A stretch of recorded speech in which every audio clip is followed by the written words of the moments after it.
अब जबकि मैं उम्र के इस हिस्से में हूँ जब आदमी कुछ कुछ बच्चों जैसा हो जाता है।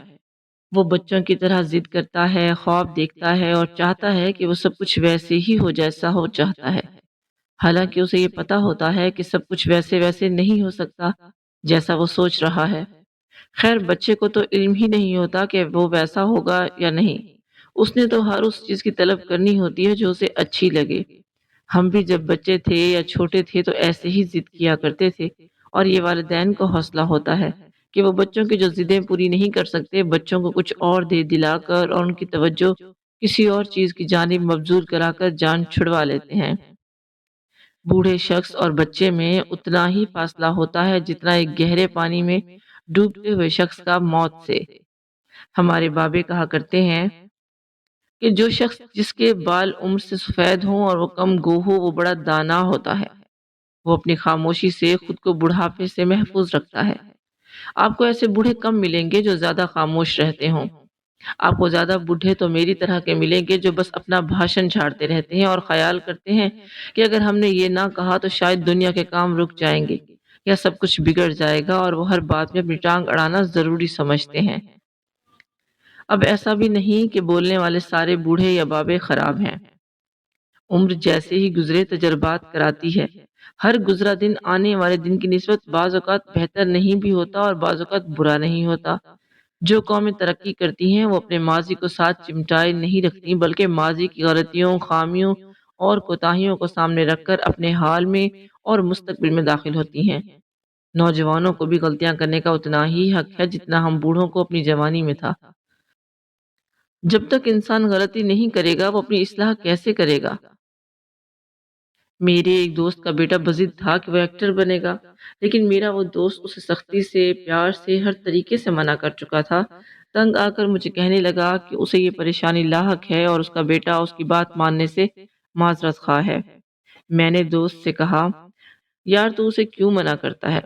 कहने लगा कि मैंने अपने कॉलेज के ज़माने में अदाकारी की कोशिश की थी, लिहाजा मैं नाकाम रहा था, इसलिए ये भी नाकाम रहेगा और उसे ये प्रोफेशन इख्तियार नहीं करना चाहिए। मैंने कहा कि ये कैसे हो सकता है कि आप नाकाम रहे तो ये भी नाकाम रहेगा, लेकिन वो बज़िद था कि वो जो समझता है वही दुरुस्त है। हमारे यहाँ ये एक मसला है कि हम अपनी औलादों को वो बनाने के लिए मुतफक्किर रहते हैं जो हम चाहते हैं। किसी हद तक ये ठीक भी होता है, लेकिन ये बिल्कुल ही ठीक नहीं होता। मुझे एक बार ट्रेन से लाहौर से बाहर जाने का इत्तेफाक हुआ। मैं जिस डब्बे में सफ़र कर रहा था उसमें एक बूढ़ा भी बैठा था। उसकी उम्र मुझसे काफ़ी ज़्यादा थी, उसकी दाढ़ी बढ़ी हुई थी और बोसीदा से कपड़ों में मलबूस था। उसके जिस्म से अजीब-सी स्मेल आ रही थी, ऐसे लगता था जैसे वो दिन भर जिस्मानी मशक्कत करता रहा है और बार-बार पसीने से शराबूर होने के बाइस उससे ऐसी बदबू आ रही है। मैं हस्ब आदत उससे बातें करने लगा। गो तबीयत नहीं चाह रही थी, लेकिन तजस्सुस की हिस्स बेदार हुई और मैं उससे बातें करने लगा। मैंने कहा, बाबा कहाँ जाना है? अब वो शख्स मुस्कुराया और कहा, घर। अब मैं कुछ तिलमिलाया भी, लेकिन मुझे लगा कि वो कोई आम शख्स नहीं बल्कि कोई बाबा है जो उसने मुझे इतना मुख्तसर और जामे जवाब दिया है। मैं उसके जरा करीब हो गया और कहा कि जवानी अच्छी होती है या बुढ़ापा? उसने कहा, जवानों के लिए बुढ़ापा और बूढ़ों के लिए जवानी। मैंने कहा, वो कैसे? बोला, बूढ़े अगर जवान हो जाएं तो वो अपनी पहले वाली गलतियां शायद दोबारा ना दोहराएं, और अगर जवान बूढ़ों को तजर्बे के तौर पर लें तो उनकी जवानी बेदाग और बेऐब गुजरे। इस बोसीदा कपड़ों वाले बूढ़े ने इतनी वजनी बात की थी कि बड़े मुफक्किर और दानिश्वर ऐसी बात नहीं कर सकते। ये बात इसके तजर्बात का निचोड़ थी जो उसने मुझ जैसे कम फहम आदमी से कर दी। बूढ़ों पर तमाम तनकीद छोड़कर और उनकी बातों से बेजारी को एक तरफ रख दें और थोड़ा सोचें कि हमें बड़ों के हवाले से और उनसे सलूक बारे क्या हुक्म दिया गया है। गौर करें तो हमें पता चलता है कि खुदावंद करीम ने अपने नबियों को नबूवत अमूमन बड़ी उम्र में दी। हज़रत मोहम्मद सल्लल्लाहु अलैहि वसल्लम ने अपनी नबूवत का ऐलान 40 बरस की उम्र में किया, और हुक्म है कि बच्चों पर शफकत करो और बूढ़ों का एहतराम करो। ये आम बात नहीं है, इसके पीछे बड़े मायने पोशीदा हो सकते हैं। जब किसी मुआशरे में या किसी मुल्क में औलाद वालदैन से आजिज आ जाती है और बुजुर्गों को लावारिस करार देकर ओल्ड होम्स में भर्ती करवा दिया जाता है तो कौमों का जवाल शुरू हो जाता है। मेरा ये बात करने का मकसद आपको डराना नहीं बल्कि बताना है कि इससे बिगाड़ जन्म लेने लगता है। ایک شخص جو اپنے بوڑھے باپ سے بہت تنگ تھا، ایک دن اسے کمر پر لاد کر گھر سے باہر نکلتا ہے اور چلتے چلتے وہ دونوں دریا پر پہنچ جاتے ہیں۔ وہ شخص پانی میں اترتا ہے اور گہرے پانی میں جانے لگتا ہے، اور ایک مقام پر اس کا بوڑھا باپ اپنے بیٹے سے پوچھتا ہے، بیٹا یہ آپ کیا کر رہے ہو؟ وہ جواب دیتا ہے کہ میں تیری روز روز کی بڑبڑ سے تنگ آ کر تجھے دریا برد کرنے آیا ہوں، اور سوچ رہا ہوں کہ تجھے زیادہ گہرے پانی میں پھینکوں تاکہ تو جلدی ڈوب جائے۔ تو اس کا بوڑھا باپ جواب دیتا ہے، بیٹا جس جگہ تو مجھے پھینک رہا ہے یہاں نہ پھینکنا، بلکہ ذرا اور آگے اور گہرے پانی میں پھینکنا۔ بیٹا پوچھتا ہے، کیوں یہاں کیوں نہ پھینکوں؟ اس کا باپ کہتا ہے کہ اس جگہ میں نے تمہارے دادا اور اپنے باپ کو پھینکا تھا۔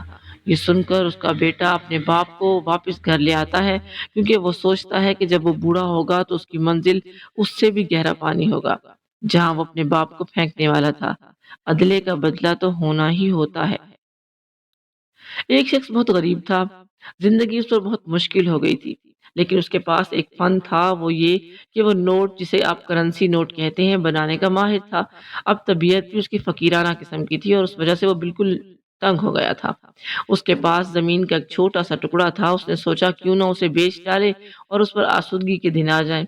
اس نے ایک دن اپنا وہ کل اثاثہ جو فقط زمین کا ہی ٹکڑا تھا بیچ ڈالا، اس سے 2 لاکھ کے کرنسی نوٹ بنا ڈالے، اور اس نے اتنی بڑی دولت ہاتھ آ جانے پر اسے دھڑا دھڑ خرچ کرنا بھی شروع کر دیا، اور اس کے پاس تمام کے تمام پیسے ختم ہو گئے۔ اب اس کے پاس اتنی ہی سیاہی اور کاغذ رہ گیا کہ وہ اس سے ایک ہی نوٹ بنا سکتا تھا، اور ایک مجبوری یہ تھی کہ وہ اس سے کوئی بڑی مالیت کا نوٹ بھی نہیں بنا سکتا تھا۔ اس نے فیصلہ کیا کہ چلیں کوئی چھوٹا نوٹ ہی بنا لیا جائے اور اس سے کچھ ضروری سامان خرید کر زیادہ نوٹ بنا لیے جائیں۔ اس نے نوٹ بنانے کی کوشش کی، وہ چونکہ پریشانی اور کوفت کی اذیت اور کیفیت سے گزر رہا تھا۔ جب اس نے نوٹ بنایا تو وہ 15 روپے کا نوٹ تھا۔ اس کے لیے ایک نئی مصیبت یہ کھڑی ہو گئی کہ نوٹ بھی بن گیا ہے، لیکن وہ 15 روپے کا تھا جو چل ہی نہیں سکتا تھا، اور اگر اس نے چلانے کی کوشش کی تو پکڑے جانے کا اندیشہ تھا۔ وہ کئی دن شش و پنج میں رہا، اور اس نے فیصلہ کیا کہ وہ اس نوٹ کو ایسے آدمی کے پاس خرچ کرے گا جو یہ نہ جانتا ہو کہ 15 روپے کے نوٹ کی کوئی حیثیت نہیں ہے، اور کسی بھولے شخص کے پاس خرچ کر کے کام چلا لیا جائے۔ اس نے ایک بوڑھا اور بھولا قسم کا آدمی تلاش کیا اور کہا، بابا اسے 15 روپے کا چینج یا چھٹا چاہیے۔ اس بوڑھے شخص نے نوٹ کو غور سے دیکھا اور اس شخص کو 2 نوٹ تھما دیے۔ وہ شخص اپنی ذہانت اور مکاری پر ناز کرتا اور عقل پر اتراتا ہوا جلدی جلدی وہاں سے چل دیا، رکا تو معاملہ ہی گڑبڑ نہ ہو جائے۔ جب اس نے گھر یا وہاں سے دور جا کر مٹھی کھولی تو اس میں 2 7.5 روپے کے نوٹ تھے۔ اکثر ایسا ہی ہوتا ہے کہ ہم اپنے طور پر بڑی چالاکی سے کچھ کرتے ہیں، لیکن اس کا نتیجہ الٹ نکلتا ہے۔ ہمارے بزرگ بھی ایک بڑی نعمت ہیں، اور خدا کا شکر ہے کہ ہمارے ہاں ابھی ان کا احترام کیا جاتا ہے۔ یہ احترام رہنا ضروری ہے۔ یہ بوڑھے اور بزرگ اس اثاثے کی طرح سے ہیں جس طرح اس نوٹ بنانے والے کے پاس آخری نوٹ بنانے کا سامان اور بچوں کے لیے گڈی اور گڑیا کا اثاثہ ہوتے ہیں۔ اگر ہم نے بھی 15 روپے کا نوٹ بنا ڈالا تو پھر بات نہیں بنے گی۔ اللہ آپ کو آسانیاں عطا فرمائے اور آسانیاں تقسیم کرنے کا شرف عطا فرمائے۔ آمین۔